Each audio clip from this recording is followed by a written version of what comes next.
Always worldwide. We good to go? Okay, thank you, guys.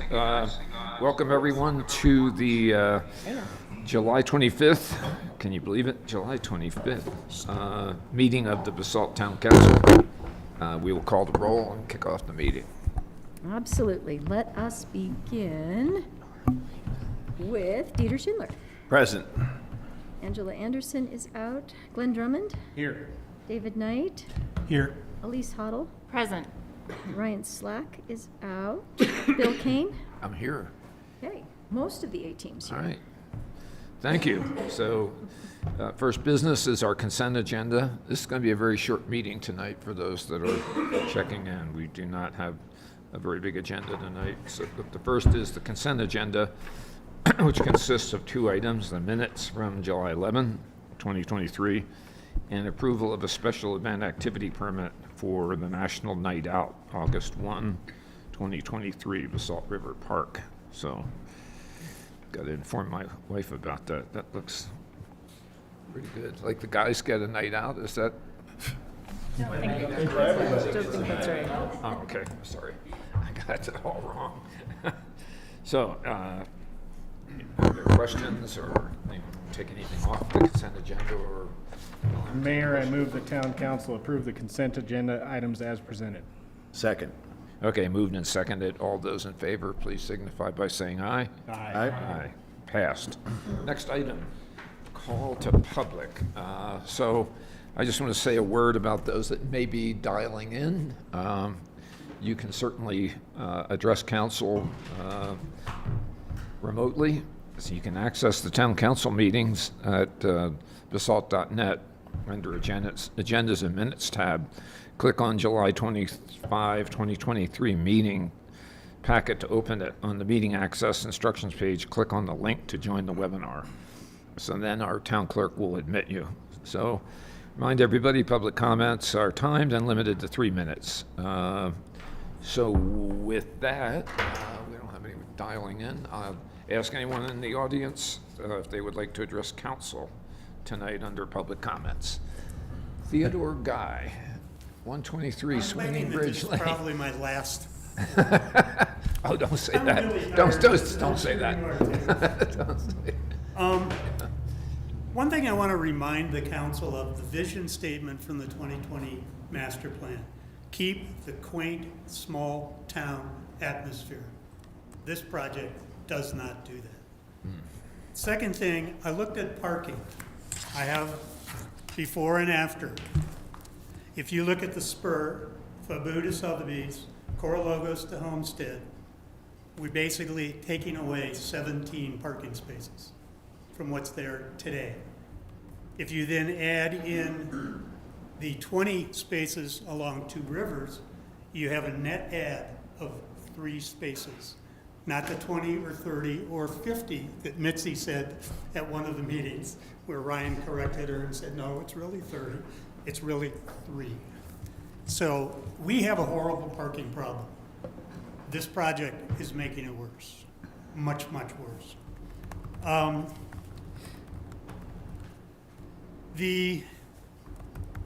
When we went to the election, there was an article in the paper that basically said that the budget for the Midland Avenue streetscape was $11.5 million. This article this morning basically said that it's the plan of the staff to take up to $5.5 million out of our reserves to fund this project. I think that's wrong, and I'm hoping it's illegal, but I don't know that yet. It is not the council's money. You got approval to spend $11.5 million. That's what you advertised you were going to spend out of the $18 million on Midland Avenue. Spend $11.5 million. Do not spend 18 or 17. You don't have approval for that. If you got all this money sitting in the bank, why don't you pay down the bonds and reduce the $950,000 a year we're paying in interest? Thanks. Thank you, Ted.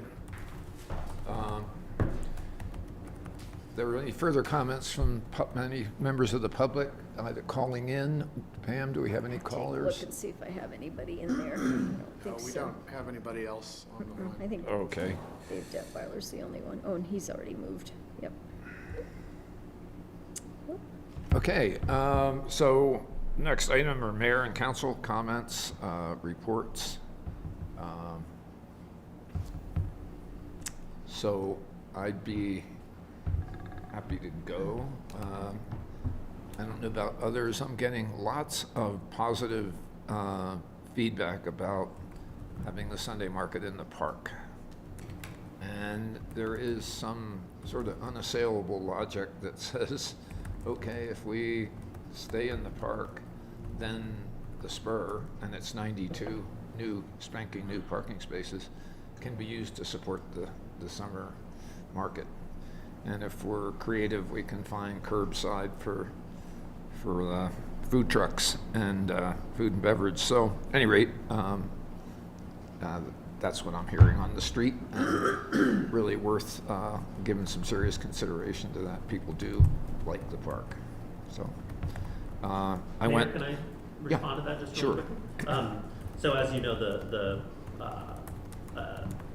Sunday market this summer, we've had a little bit of a hybrid for the first few weeks where we had some of the trucks over on this side, but now that the bathroom is finished, we were actually able to move the food trucks this last weekend over to the curb where the temporary bus stop had been. My understanding was that those vendors ended up doing really well this weekend, and in part just because everything was contained and you didn't have to then come across the street. So I've heard the same thing as far as getting the Sunday market over there. We did have some challenges with electricity, which I think is a checklist item that will remedy. So that's just temporary in nature. And then the kind of last piece would be to figure out what we do about the kids stuff like the Hot Wheels and the bouncy house and things like that. Just make sure that it can be moved over there safely. Misters. Well, no, just what's Oh, I here see. in the remaining in this Got part. it. I And then the remaining piece of that would be what we have going with the art base and what they do. So we kind of have to figure that out because they do operate on the back porch and don't have. They kind of utilize what we have. Oh, right. So that's so there's some things to think we could through. set them but- up with their own, Yeah, and then I think just making it a little more streamlined on how we might help the vendors get into their spaces, as you suggested, because we won't want the vehicles and stuff driving into the park or on the concrete or anything. But it'd be good to get some intelligence about how the vendors view it, whether they like the park, dislike the park. I mean, they're the ones that gotta work it, but the ones I talked to liked it a lot. seem to like it. Yeah. So thanks for that. All right, that would be my comment. The other is that I thought both concerts have been well attended, well managed. People really liked it. On Wednesday night we had the Misters going. The kids went totally wild for that. I think we need maybe our school resource officer to kind of hang out there. He was there actually. He was actually participating. And are they every hour on the hour? On demand. On So you demand. push a button. Only on demand. Okay. Yeah. Getting some mixed messages on that one. No, I think it's on. They don't just come on automatically, do they? Go on every hour during daylight hours. Oh, sorry, I didn't know that. Okay, thank you. So yes, once an hour, but then on demand. Yeah. I Okay. guess that needs people to know that they exist, then maybe. So we're training some Olympic quality low hurdlers out there. These kids are really, they're clearing the entire deal. It's pretty fun to watch. So that would conclude my remarks. Anyone else? Just want to say congrats to you and all the staff for getting that going. I mean, that was huge milestone. It's a winner. Yeah, that was a lot of work by a lot of people, so feels pretty good. Yeah. Thanks. Okay. And I'll add something to the parking that was just mentioned. I came into town at 12:45, no, it was 12 o'clock Sunday. Pulled into Midland Avenue, and there was 4 open spots all along the street. So, you know, perception's one thing, reality's another. Just keep that in mind. Yeah, I would add to that that I think one of the things that will help parking will just be to actually monitor it. People have gotten into the habit of just parking in front of their business or parking in front of their residence because we haven't had the capacity to monitor it. So I think having the turnover will also free up spaces. But I also maintain that we don't need any additional parking if we want to meet our climate action goals. So taking away parking spaces encourages people to use other modes of transportation, which is what we really want in the first place. Do we want to give a reminder about these? Sure, yeah. Yep. So, in case anybody's listening, the Midland money worth $20 value to businesses on Midland Avenue that are participating. It's just like free money. So remind me where these can be found at the businesses. So no, not so much at the businesses. We're handing them out at the concerts, at the Sunday market, and then you can come into town hall and we'll give you one here. So, thanks. Thank you. The participating businesses are listed at the URL there on the certificate. That's right, and you can go onto our website. It takes you to our website, and there's a page, Midland Money, on the website that'll tell you all the participating businesses. Cool. And there's quite a few on there, so something for everybody. Yeah. Great. Okay, managers report? Anything there? Yeah. Just a couple quick things. I think just in response to Mr. Guy's comments, you know, he cited the master plan. I happen to be in the master plan this afternoon, and you know, in addition to perhaps the vision of what was stated in there, there was a list of projects, and one of those projects was to undertake significant upgrades on Midland Avenue. And so I think that this council is following through with that. And as evidenced from the vote, people wanted to see improvements on our little Main Street here.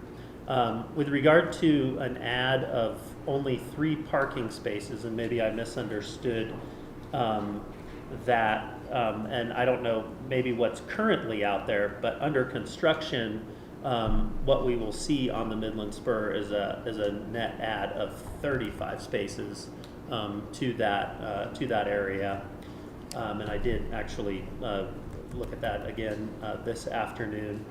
And Specifically to the spur, though. specifically to the Spur. Okay. Yep. Thank you for the clarification. Yep. And then with regard to an article that was cited, you know, I think back when we did the Basalt Forward 2030, we did do an estimate of $11.5 million that was done by a consultant we had, and that scope included the Midland Avenue, but excluded the Midland Spur. And so as we went through the process of hiring designers and then talking more about the merits of the project, in order to complete the goals of really making Midland a pedestrian-centered environment, we saw an opportunity to add spaces on Midland Spur itself. And so adding that into the scope, which is certainly within the purview of this council, we've been very fortunate in the last few years that as we have seen costs rise, we were the beneficiaries of that in some of our sales tax. So what better than to reinvest in the community for a project that is very much at the forefront, was a big priority for council, and has been, you know, supported by a lot of people in this community. And I think the idea is really, and has been, deliver a project that's going to last for 50 years plus, that addresses things that are important, such as ADA and access. Right now, it's horrible to walk along the street. If you are in a wheelchair, a walker, use a cane, I've watched people try to do it. And this is going to make a humongous difference for that.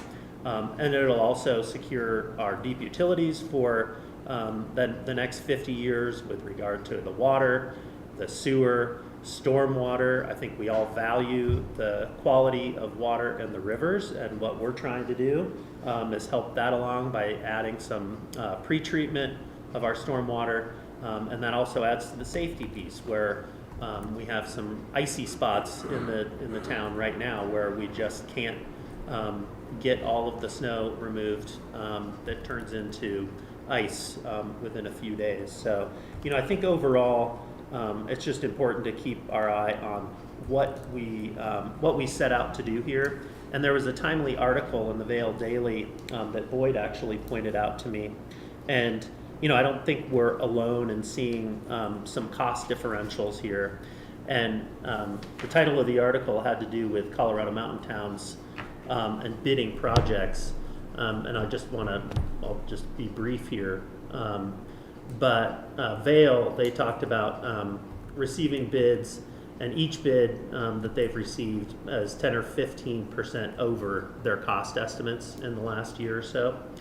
And they've seen increased costs of 10 to 30% year over year, with an average cost between 2019 and 2023 of about 40 to 60%. So we're not alone in this, but again, I would just say we're fortunate that we've kept our powder dry. We've been, conservative in our budgeting, and I think,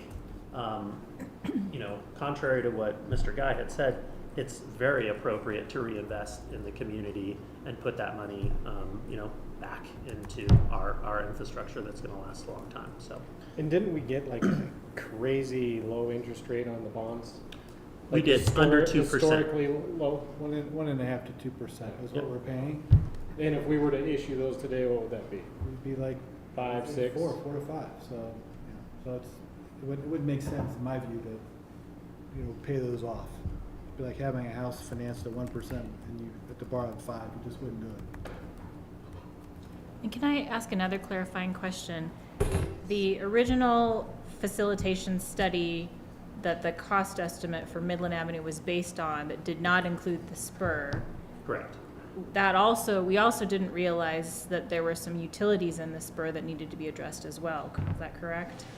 The spur wasn't even considered at that time. So, Right.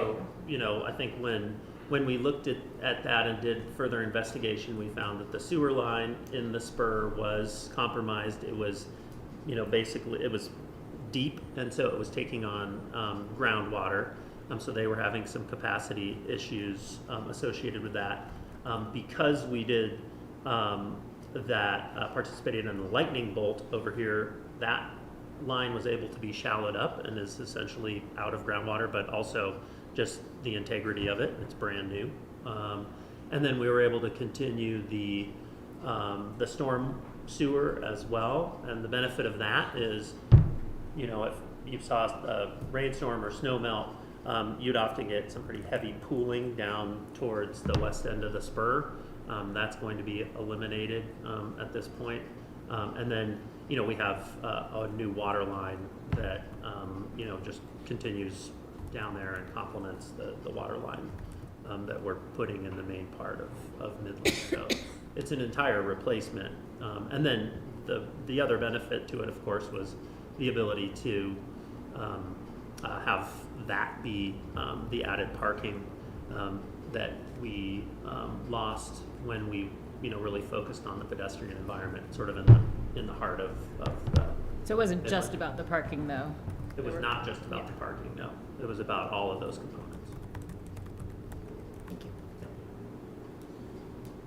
Thank you. Is that it? Yep. Thanks a lot. So, not straying too far from that theme, our next item is a presentation. So this is the owner's rep project update with Dave Detweiler and Catherine to talk about the Midland Streetscape project. Hi, Catherine. Hello, thanks Mayor and thanks council members. Dave. We've got Dave on the line. And he's gonna just give his monthly report. As you know, we're doing at the second council meeting of each month, and just to review where we are. Catherine, could you speak a little closer to the Sorry. mic so we can hear you? Yep, sorry. I was just saying Dave will give his monthly report that we're providing at the second council meeting of each month to review where we are with the Midland project. Greetings, everyone. Can you hear me okay?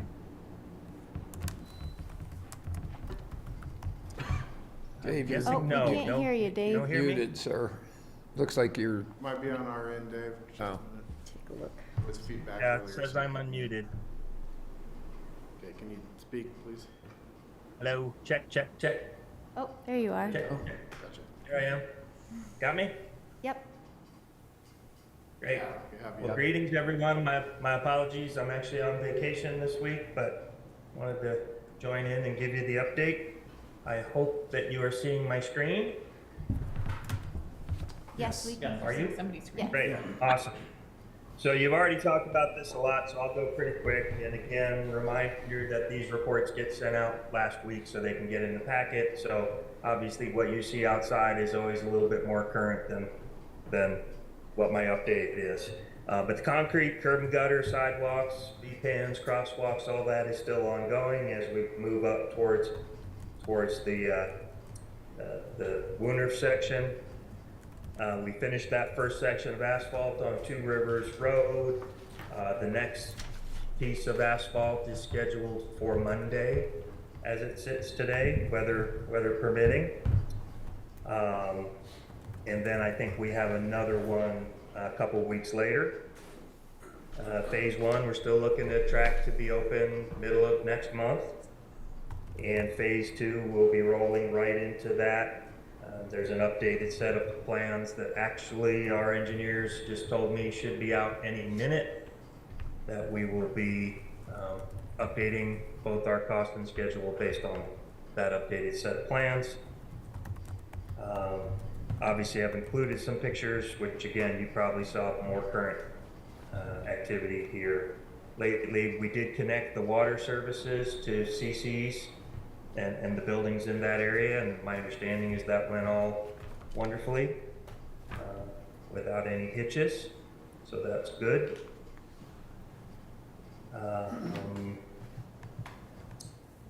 As we move through our risk change order type conversations, the conversation is still the same as it's been throughout the project, that what we find in the ground is our biggest risk. Catherine and her team have gone to great lengths to double down their efforts in the phase two area, the Wooners section and heading east, to take what we've learned in the spur and apply that knowledge specifically around water and sewer services to just get as much of that new learned information into the plans so we can better anticipate what we're going to find in that center section. So I think we're taking every step we can to reduce that risk going into the center. But until you dig the hole in the ground, there's just no way to be certain when the records we have are less than 100%. Invoicings, we just continue on with Stutzman. They were a little over 700,000 this past month, and I assume there'll be a little bit more than that as we go into the next month. From a budgeting standpoint, again, in terms of phase one, which is really all we're tracking here in this update, no surprises, no new changes, so we're still tracking well there. And budget-wise, again, we updated a bunch of this last month, but we're still tracking from what we updated you to last month. And again, just from a reminder of the delays we've had to date, they've pretty much centered around water services and some sewer services. Lately, as we moved up to Town Hall and the Planning Building Department building, we learned of some issues there. And then as we went into CC's and the buildings on that side of the Midland Spur, we again learned of differences. And one of the things I just wanted to point out is there were approaches to solving what we found in the ground, like in the area of CC's, that we could have implemented a little bit quicker, but it would have meant that those businesses would have been without water for an extended period of time. But rather than have that impact, we chose to order some special parts and pieces, fittings that would go on to what we found in the ground. And we had to wait a couple of weeks to get those pieces, but they limited the downtown to those businesses to a much shorter window. So I think ultimately the town was better served by waiting for those parts and pieces rather than just plowing in and shutting off that water service. That should be it. I'm open for questions, concerns. David? Yeah, I think that's a good call on the water line parts and going that different route. My only question with that is there any overall impact to the schedule for calendar year 2023? Or is that just, basically we'll still finish on time this calendar year and just kind of absorb it? Yeah, we'll still finish on time this calendar year. It just moves us a little bit from our anticipated, July end date to a mid-August end date. I think initially we had even early July as when we expected to finish, but then when we added in the dry utilities back into the scope, that clearly added scope that pushed the schedule a little bit. And then when we ran into these couple services that were larger than expected and made the choice not to shut down all of the water on north side of Midland and get some of these specialized valves installed, that added a bit of delay. But largely, in talking to the contractor today, we expect to start on the kind of next phase of the water line on August 10th, so right on schedule, and they'll be able to start moving up Midland after that date. They're just, doing some scheduling with the other projects that they have in their hopper and making sure once they get on this project, they'll have a crew that's fully committed to this project. Okay, so no downstream impacts going into the fall? No, Okay, not cool. at all, yeah. Mhm. Thanks. Catherine or Dave, do we have a little better feel for when phase one on the spur is going to be completed?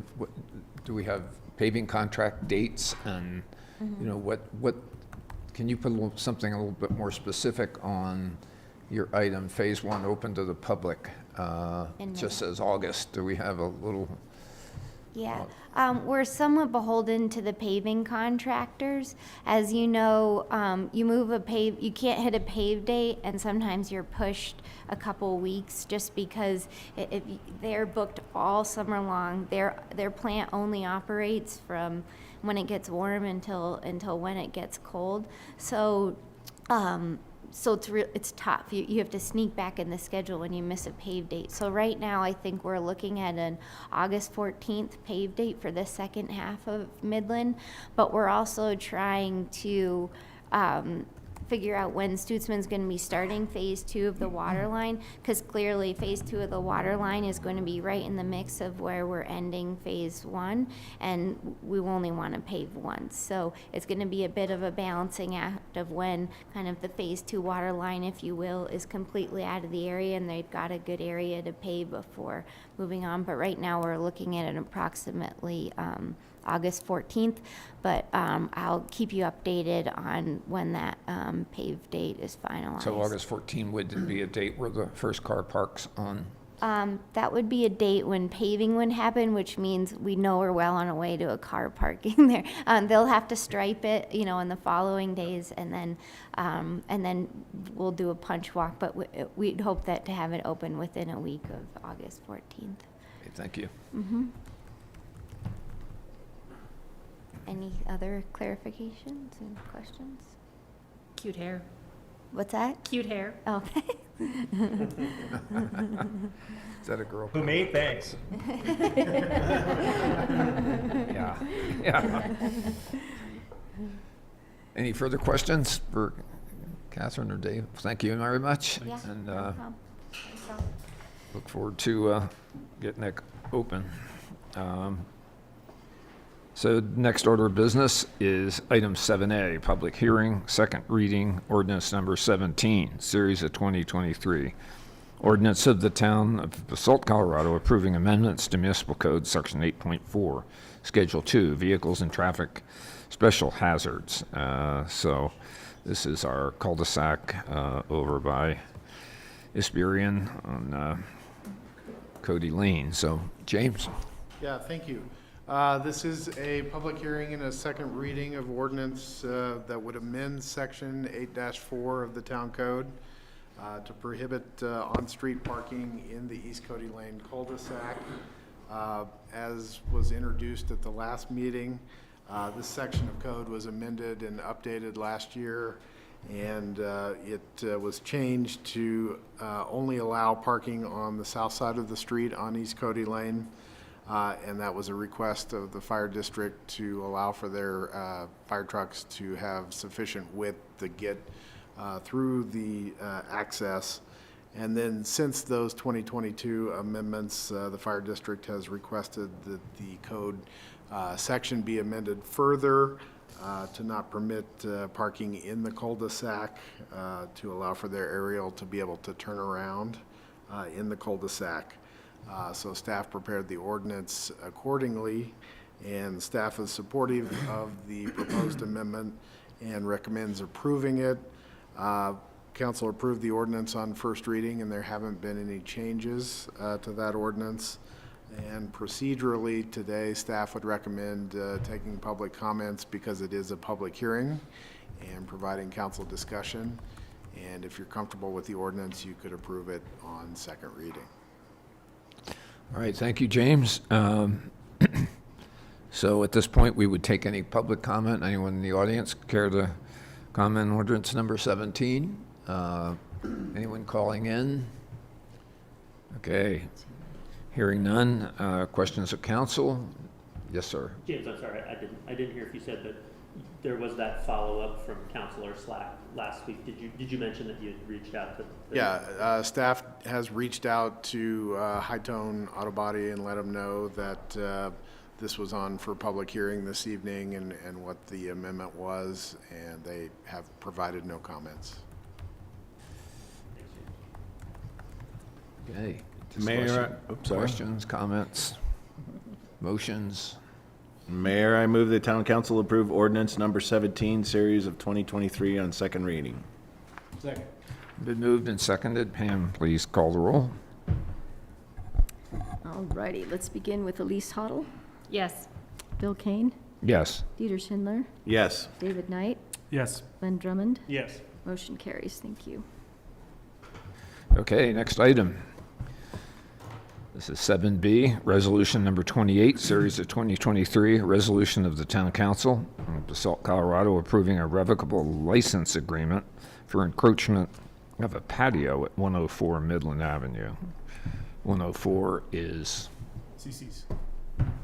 So, council, this is, as mentioned, a resolution to approve a license to allow for the patio at CC's to encroach into the Midland right-of-way. This was discovered as part of the surveying work for the Midland Streetscape project. As you might recall, the last couple of meetings, the homeowners association for that planned community, it's actually said it's a planned community, granted the town an easement to utilize a portion of that property for the Midland Streetscape project. Again, as part of that, there's kind of the edge of the patio and some of those landscaping improvements there encroach into the Midland right-of-way, and so this would permit them to be there. This is really, gives them the right to have these locations there, but it also protects the town from a liability standpoint. And let me know if there's any questions.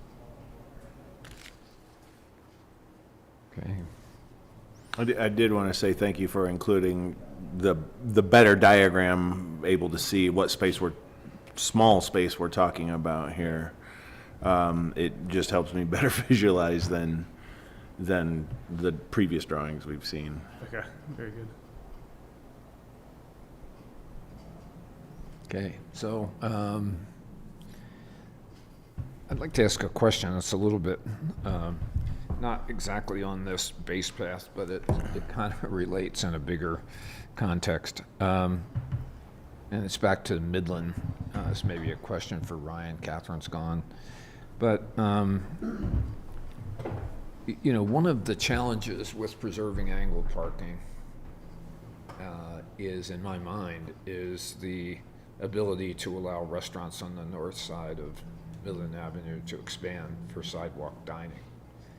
And you know, I noticed that Brick Pony doesn't have nearly the same outdoor seating that they have.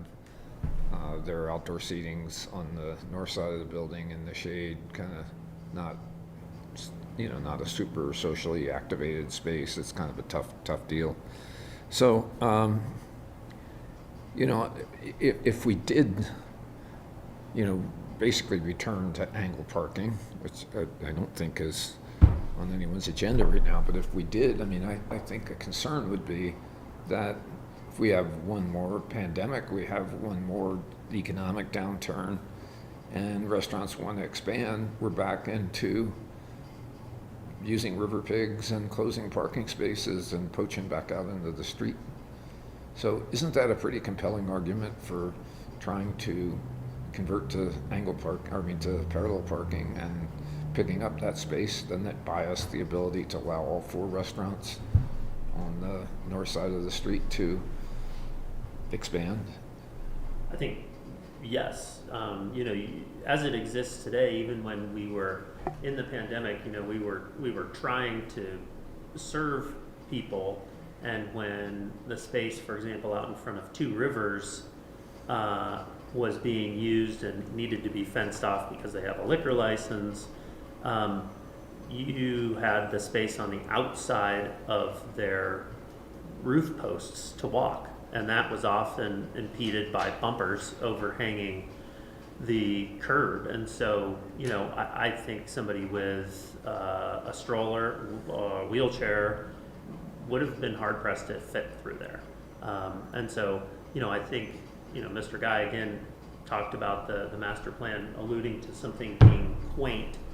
I'm not sure that jamming as many cars into an area is my definition of quaint. I think quaint refers to people, and I think with the design that we have, we're going to maximize the people and focus on them versus the vehicles, while still creatively allowing for the number of parking spaces we need that are going to be in the area that we're you know, talking about as part of this application. So if we really want to activate the main street, this is how you do it. Yeah. And you create spaces for people. Well, it's not just restaurants, right? You could have a retail business and like Sidewalk sales. Sidewalk sales. Mm-hmm. That's right. Sounds like a lawyer. And wouldn't you say, Mr. Mahoney, that also liquor control would be facilitated by having continuous continuity with the front of the restaurant? Yeah, versus having a gap. Yeah. Sure. But, you know, I think the way that we've set it up, the folks that were helping us with the design, you know, having those outdoor spaces for dining or sidewalk sales, and then, you know, it just complements what the law reads, which is being able to define, you know, the space for consumption as well. So I think what we have is going at the end of the day to be a real boon for the downtown. Okay. So, any comments, questions relative to resolution number 28? Mayor, I move that the town council adopt resolution number 28, series of 2023. Second. Moved and seconded. In that this is property, do we need a roll call on this, guys? No. You can do a voice vote. Okay, so all those in favor, please signify by saying aye. Aye. Aye. Any nays? No nays. So with that, we are adjourned actually 17 minutes to 7. That's an all-time land speed record for the Basalt Speed Town record. Council. Any objections? Did you want to get one, right? No, but I think you should use the gavel. No, but we use it.